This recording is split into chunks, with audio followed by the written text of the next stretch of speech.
Hi, I'm Kelly, and I'm 35 years old, doing really well in the world of interior design. For the longest time, I thought I had the perfect family. My brother Paul and I have always been close, and we were raised to be tight-knit, always supporting each other. But everything changed when Paul met Maria. One day, Paul called me up, excited as ever. "Kelly, you won't believe it. I've met the most amazing woman." He was practically glowing through the phone. I was genuinely happy for him. Paul and I always shared everything, so hearing about this new chapter in his life made me excited too.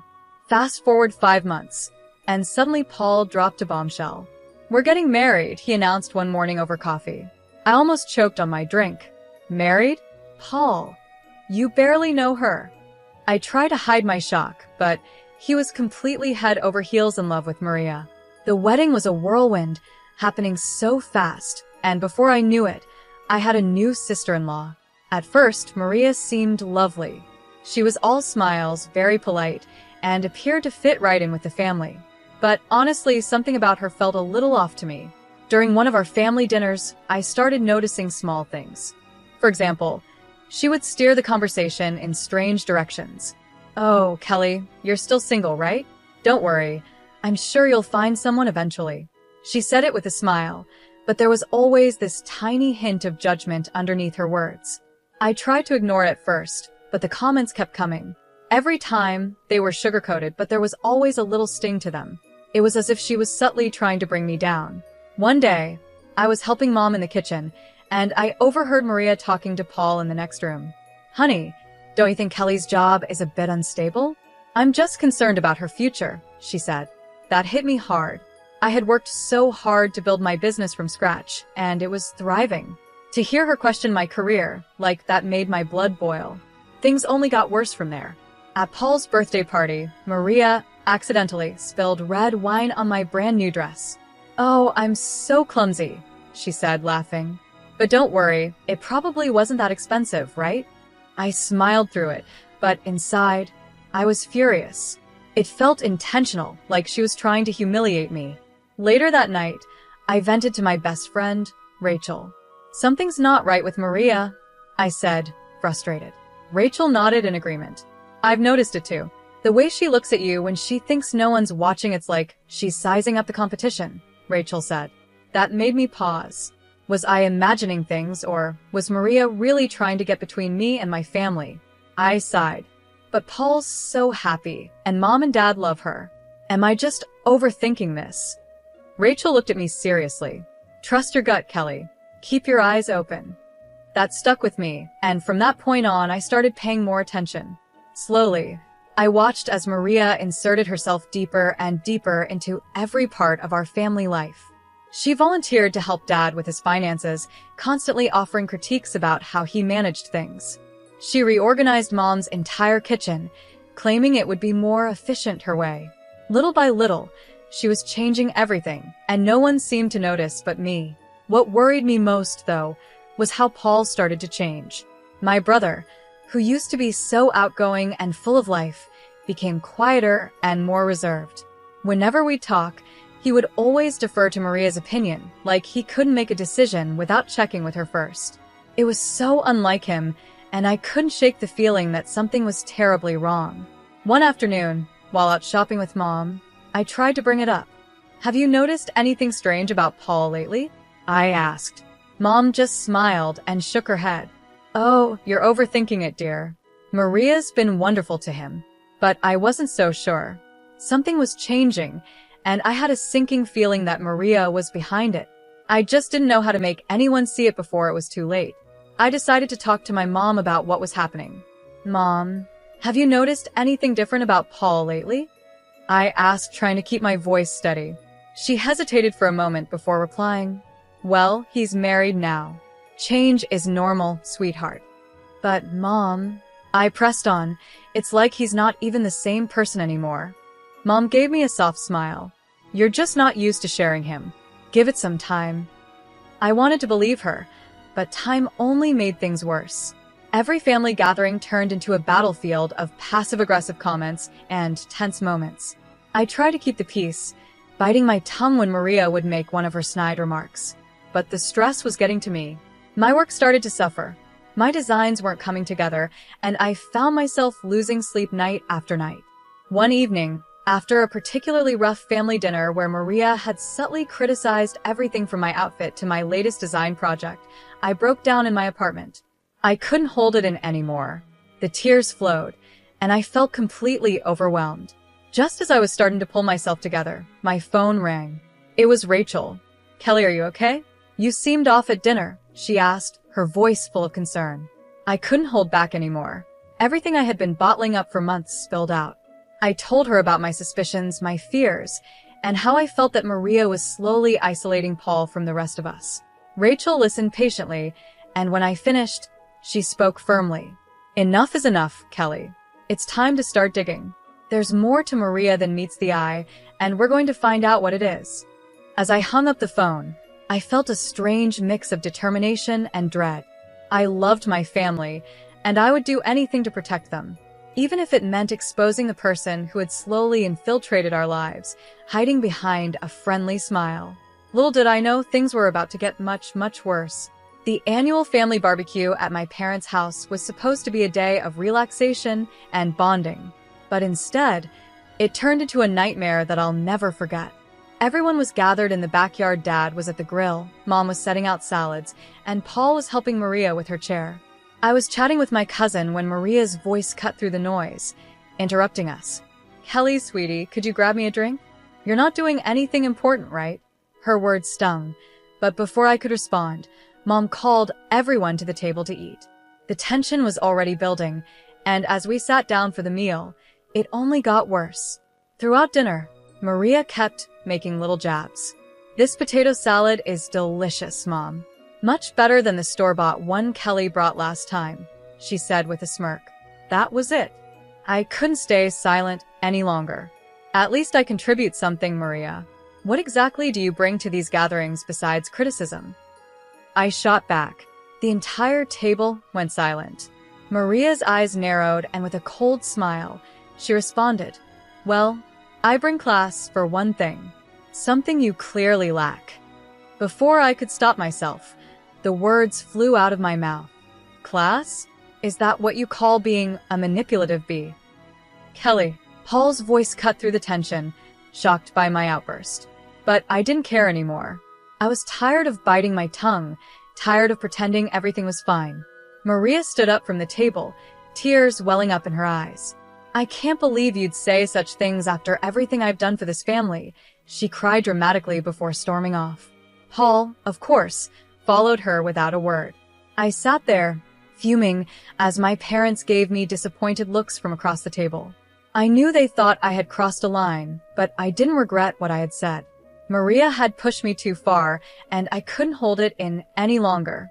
Later, after most of the guests had left, I sat alone in the backyard, replaying the entire evening in my mind. What had I done? Would things ever be the same with Paul again? And more importantly, how would I ever get my family to see what Maria was really doing to us? As I was helping to clean up after the family barbecue, Maria cornered me in the kitchen. Her tone was cold and threatening as she whispered, "Listen here, you little nobody. Paul is mine now, and soon, this whole family will see you for the jealous, pathetic person you are." I was stunned by her words. "You're delusional, Maria," I replied, trying to keep my cool. That's when things escalated. Maria grabbed a fistful of my hair and yanked it hard. "Am I?" she hissed, pulling me toward the living room. "Let's see what Paul thinks about his precious sister now." She dragged me by my hair into the living room, where Paul was sitting, chatting with Dad. "Paul, look what your sister did," Maria cried out, putting on her best act of an innocent victim. "She attacked me." Paul turned around, his eyes wide with shock. "Kelly, what the hell?" he said, disbelief clear in his voice. I tried to explain, but Maria's fake tears and dramatic performance drowned me out. Paul wasn't even listening. His anger was directed at me, not her. "I think you should leave, Kelly," he said quietly but firmly. Humiliated and furious, I grabbed my things and walked out, my heart heavy with frustration. The next day, Rachel came over to find me still in my pajamas, surrounded by empty ice cream containers. I was emotionally drained, replaying the awful scene in my head over and over again. "That's it," Rachel said firmly, looking at the mess around me. "We're not letting her get away with this. It's time to fight back." Over the next week, Rachel and I started digging into Maria's past. We searched for anything that could reveal her true character. It didn't take long before we found inconsistencies in the stories she had told us. The college she claimed to have graduated from had no record of her. The company she said she worked for? It didn't even exist. But the biggest break came by chance. While grabbing coffee one afternoon, I bumped into a woman named Amy. She introduced herself as one of Maria's former coworkers. "Oh, you know Maria?" Amy asked, looking curious. "How is she?" "Still ruining lives, I assume?" My heart raced. "What do you mean by that?" I asked cautiously. Amy sighed and started telling me everything. Maria had a long history of causing chaos wherever she went. She had bullied coworkers, manipulated bosses, and even gotten Amy fired by planting fake evidence of theft. Maria knew exactly how to turn situations to her advantage and hurt those who stood in her way. "Be careful," Amy warned me. "Maria is dangerous when she feels cornered." I left the cafe with my head spinning. I finally had proof that Maria wasn't who she claimed to be. But as I reached for my phone to call Paul, I hesitated. Would he even believe me? Or would it just push him further away from me and closer to Maria? I stood there, torn between protecting my brother and preserving what little remained of our relationship. This was just the beginning. Maria's mask had slipped, and now I had a choice to make. How far was I willing to go to expose the truth? After weeks of debating with myself, I finally made a decision. I couldn't let Maria continue her manipulation without a fight. I made a call to James, a private investigator recommended by one of my clients. We agreed to meet at a quiet coffee shop to discuss everything. "So, you want me to dig into your sister-in-law's past?" James asked, glancing down at the folder I had brought with me. I pushed it across the table, feeling the weight of my decisions settle on my shoulders. "Here's everything I've found so far," I said, my voice steady. "But I need more. I need to know everything." James nodded, picking up the folder and flipping through the papers. "All right, I'll see what I can do." Leaving the cafe, I felt a sense of determination that I hadn't felt in a long time. Maria had messed with the wrong person. I was going to protect my family, no matter what it took. Little did I know, the path ahead was going to be even more difficult than I imagined, but I was ready. It was time to uncover who Maria really was, and I wasn't backing down. As James flipped through the pages of the file I gave him, he let out a low whistle. "Your sister-in-law has more red flags than a parade," he said, shaking his head. "I'll see what I can dig up." 5 weeks later, James called me with news that sent chills down my spine. "Kelly, your sister-in-law isn't just a liar, she's a professional con artist. She has multiple identities and fraud charges in 4 different states. And get this, she's been using your brother's business to launder money." My hands started to tremble as I tried to absorb what he was saying. "How? How is she doing that?" I asked, barely able to get the words out. "Fake invoices, ghost employees, the whole works," James explained. "Your brother's company is a ticking time bomb." I thanked James and hung up the phone, my heart pounding. I had to tell Paul. But how could I break this news to him? Just as I was trying to figure out what to do next, my phone buzzed with a text from my mom. "Family dinner tonight. Maria insists. Please come." Great. Just what I needed. The atmosphere at dinner was tense from the moment I walked in. It was like everyone could feel that something was off, but no one wanted to acknowledge it. Maria was all smiles, playing her usual game. But when her eyes met mine, there was something cold and calculating about her stare. Paul was sitting next to her, looking a bit tired. Maria, in her sweetest voice, suddenly said, "Paul, honey, why don't you tell everyone about our vacation plans?" Paul cleared his throat, looking a little uncomfortable. Well, we're thinking of taking a trip. Maybe an extended one. 5 months or so." I nearly choked on my drink. 5 months. I blurted out. "What about the business?" Maria's smile grew tighter, and she quickly answered for him. "Oh, Paul can run things remotely. Right, sweetie?" she said, giving him a look that made it clear she was pulling the strings. Paul just nodded, like he didn't have a choice. After dinner, I couldn't hold back anymore. I cornered Paul in the kitchen, my heart pounding. Are you sure about this trip? 5 months is a long time, especially with everything going on at work. Paul sighed, looking worn out. Kelly, please. Maria thinks it'll be good for us. We need some time away from everything. I bit my tongue, realizing how deep Maria's control over him had become. It was like he couldn't see what was happening right in front of him. Over the next few days, I kept thinking about how to help Paul. I knew I couldn't do it alone. I reached out to Amy and some of the other victims I had discovered during my investigation into Maria's past. We formed a small support group, sharing our stories and the evidence we had gathered. We need to stop her before she ruins more lives, Amy said one day during one of our meetings. I nodded, a plan starting to form in my mind. I think I know how, I said, feeling a flicker of hope for the first time in a while. For the next week, I worked tirelessly to gather every piece of evidence I could find. I was determined to expose Maria once and for all. But she wasn't stupid. She must have sensed that something was going on. One evening, as I was leaving my office, I walked to my car and found my tire slashed. My heart sank.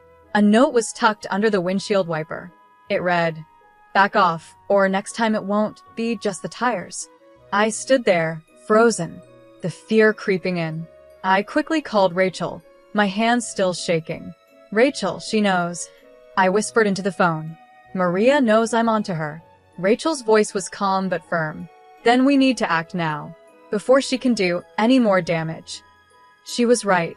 There was no more time to waste. Maria had played her game for long enough. It was time to expose the truth and protect my brother from the web of lies she had spun. With Rachel by my side, I set the plan into motion.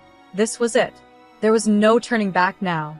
We were going to take Maria down, and nothing was going to stop us. I called my parents, Paul, and the rest of the family. Emergency family meeting tomorrow night. It's about Paul's safety, I said, my voice firm. As I hung up the phone, doubt crept in. Was I doing the right thing? What if this all backfired?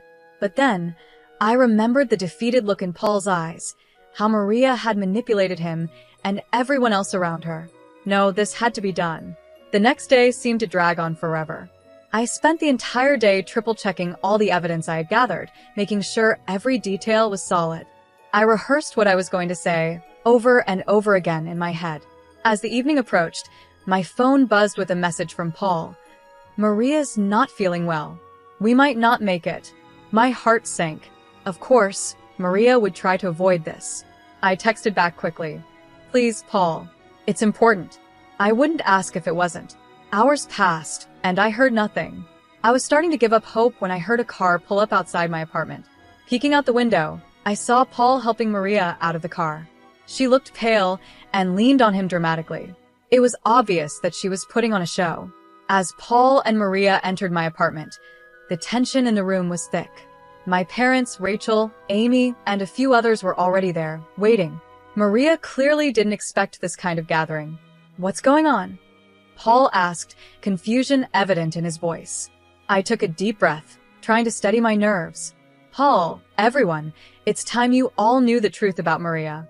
I was calm but determined. This was the moment of truth. Maria's eyes narrowed. Kelly, you're being ridiculous, she snapped, but I didn't let her continue. I pulled out a stack of documents from my bag and held them up. Maria, or should I say Amanda? Or is it Lisa? How many identities do you have? I asked, staring straight at her. Paul's face went pale as I laid out the evidence in front of everyone, the fake names, the fraud charges in different states, the money laundering through his business. Amy and the others shared their stories of how Maria had manipulated them, the lies, the deceit, the way she had hurt so many people. Maria tried to interject, her voice growing hysterical. They're lying, Paul. Baby, you know me, she cried, desperately trying to keep her mask intact. But I could see Paul's disbelief turning into anger. Is it true? Paul asked, his voice shaking. Have you been using my company to launder money? The mask Maria had been wearing for so long finally cracked. Her sweet, innocent demeanor vanished, replaced by cold, hard fury. You're all idiots, she hissed, her voice dripping with venom. Paul, you are so easy to manipulate, and the rest of you? Pathetic. The room went silent. Mom gasped in shock, and Dad clenched his fists. Paul looked utterly heartbroken, his world crashing down around him. Maria saw her way out and made a dash for the door, but Amy was quicker. She stepped in front of Maria, blocking her escape. "Not so fast," Amy said firmly. "The police are on their way." The next few hours were a blur. Maria was arrested, screaming and shouting threats as she was led away in handcuffs. She didn't try to hide her true nature anymore. The mask was gone, and all that was left was the real Maria, manipulative and dangerous. Paul sat in silence for the rest of the evening, trying to process everything that had just happened. It was hard to watch him like that, knowing how much pain Maria had caused him. Days turned into weeks. Paul filed for divorce almost immediately. He also worked tirelessly to save his business, trying to undo the damage Maria had done. It was going to be a long road to recovery, but Paul was strong. I knew he would make it through, even if it took time. As for me, I was relieved. We had exposed Maria for who she really was. I had protected my family, and even though it was a painful experience, I knew we were all better off now that Maria was out of our lives for good. In the end, it wasn't just about the evidence or the lies. It was about standing up for what was right, even when it was hard. And I knew that Paul would heal, and our family would become stronger because of it. We had faced the truth, and we had won. I stood by Paul's side through everything. Months later, as we celebrated the successful relaunch of his company, he pulled me aside and said, "Kelly, I'm sorry I didn't believe you sooner. Thank you for not giving up on me." I hugged him tightly, feeling our bond stronger than ever. As I looked around at my family, now free from Maria's toxic influence, I realized how important it is to trust your instincts and stand up to people who try to bring you down. It wasn't easy, but it was worth it. We were free, together, and stronger for having gone through this storm. And that's the end of my story. Now, I have a question for you. If you found out your sibling's spouse was a criminal, would you expose them or stay quiet to protect your sibling's happiness? What's more important, family peace or justice? Let me know your thoughts in the comments. It's a tough decision, and I'm curious to hear what you would do. If you enjoyed this wild story, don't forget to hit that like button.